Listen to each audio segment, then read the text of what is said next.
Coach, for questions. Yeah, I mean, it's been 2 tough physical days of practice after a long film session on Wednesday morning. So hopefully our guys carry that over to the game. We're going to have to. We're playing a very physical team tomorrow. They hang their hat on toughness. They had 27 offensive rebounds last night in their opener. And, this team will play as hard as any team we play all year, and we have to be ready for it, obviously, with what's happened to us early on in the season, especially in the opener.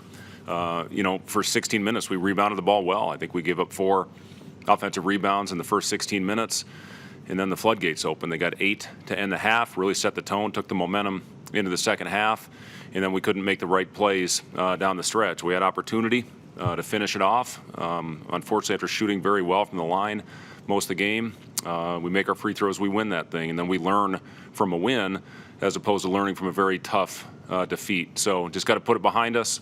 Have to do that. Can't carry a hangover into the game tomorrow. I've got great respect for Coach Wooten and how he approaches it and the toughness that he instills in his players. And we got to come out and make sure that we don't get outmatched from a physical standpoint. And that's been the big emphasis the last 2 days.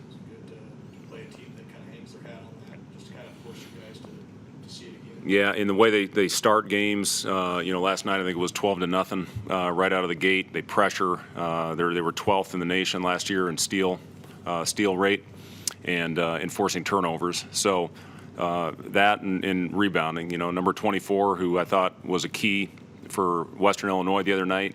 They'll have 4 of those guys on the floor at all times coming after you, and a lot of skill. Flag Texas A&M transfer, unbelievably talented player, and then all-league player back from last season as well, team that went 13-3. So, again, it's going to be a very tough challenge, and our guys need to be up for it. We've seen the player leadership over the last couple of days.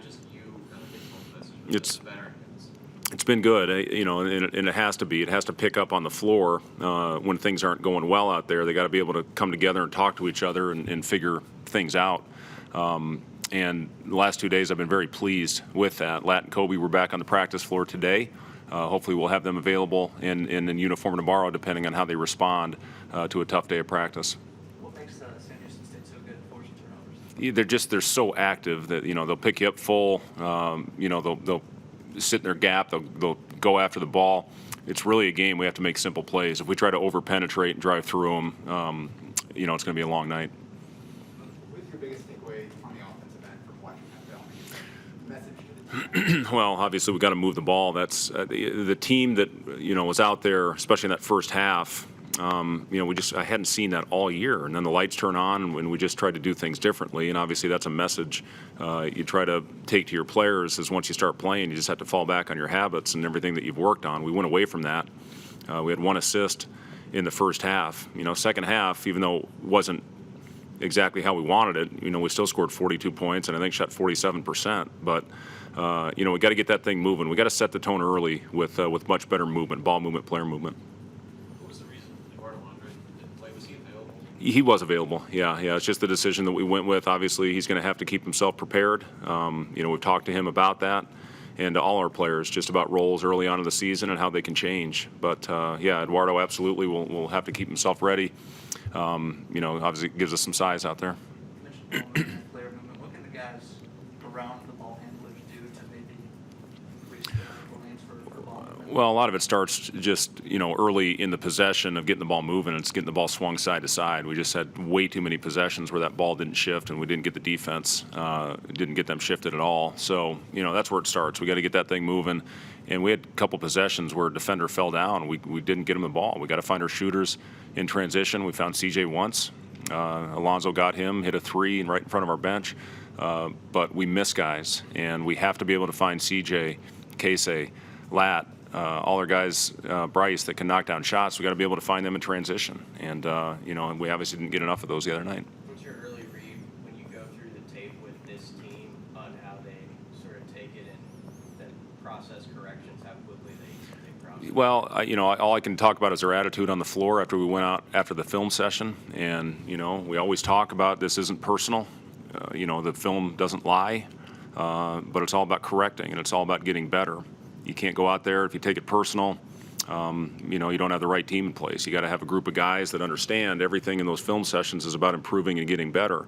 And the mentality of our players the last 2 days has been very good. They understand it. You know, they were embarrassed, I think, how we got manhandled, all of us are, how we got manhandled on the boards. And, you know, we got to correct it. If not, it's going to be a very long season. What's the balance between attacking as fast as you guys get on switches and still trying to keep the offense fluid? Yeah, it's a great question, and you know we do have guys that can go by, but when they stop you, when the defense stops you and cuts off your momentum, too many times we tried to turn and spin and take off balance shots. When we have a straight line drive, we want to attack it, and if we can get to the rim, obviously we'll take that.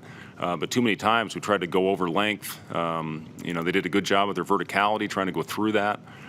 Straight line drive, yes, attack it. But if they cut you off, that's when you got to keep your spacing and you got to find the next guy, hopefully create a long closeout where you get shot or you can attack the defender. You know, it's the domino effect, chain reaction. You got to keep that thing moving and continue to try to create long closeouts. And obviously we didn't do that as well as we needed to the other night. I know a lot of your system is based off player freedom, being able to kind of make decisions on their own, but when the ball is stagnant like it was, what's kind of your balance of stepping in and taking more control of each offensive possession? Yeah, again, it's a good question, and you know, historically, I think all of us in this business have better possessions when the ball's going towards our bench, and you know, we play fast. Obviously, that's kind of been how we've always done it, and it's worked for us early in the season, with exception of the other night. I didn't think we attacked them well enough when they were crashing the glass. When we did get the rebound, our pace wasn't where it needed to be to make them pay on the other end for crashing 4 players.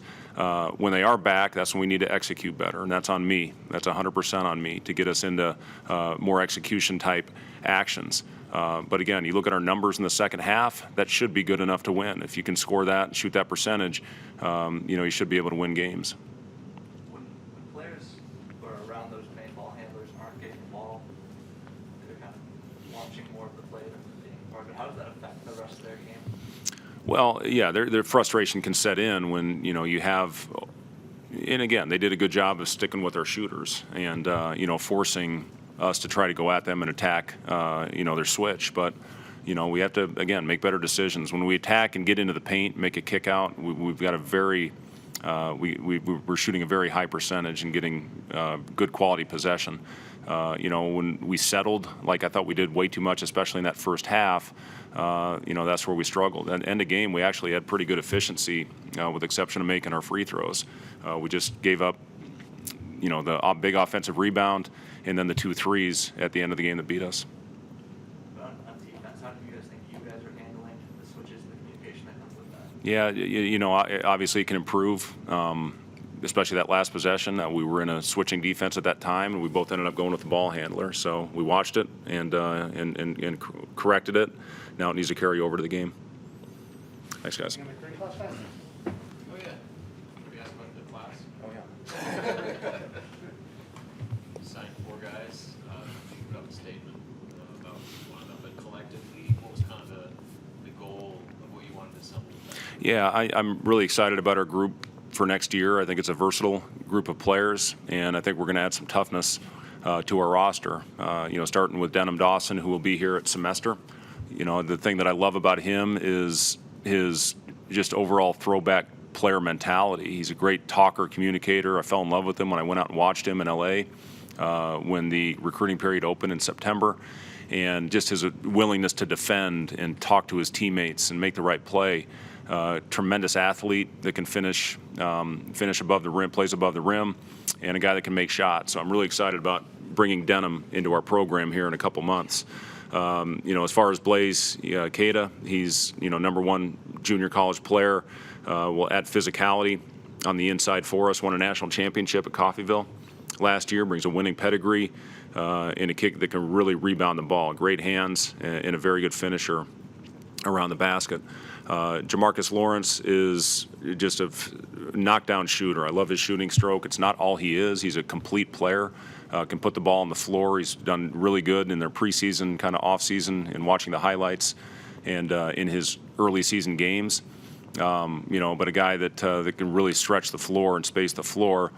And then Ramel Lloyd is a versatile guy that we'll have on our roster next year. His ability to play both guard positions and has great positional size, especially when we put the ball in his hands at the point guard position. Has played against great competition in a great school for a great coach. Comes from a family. Dad was a great player in college at Syracuse and at Long Beach State. And again, a guy that really fits who we are because of his versatility as a player. Some ways to be during a signing day. Is he okay? Yeah, he'll be fine. Yep, he'll be in a boot for about 2 more weeks, and then hopefully he'll be cleared to play after that. Okay, thanks. Trey Sean.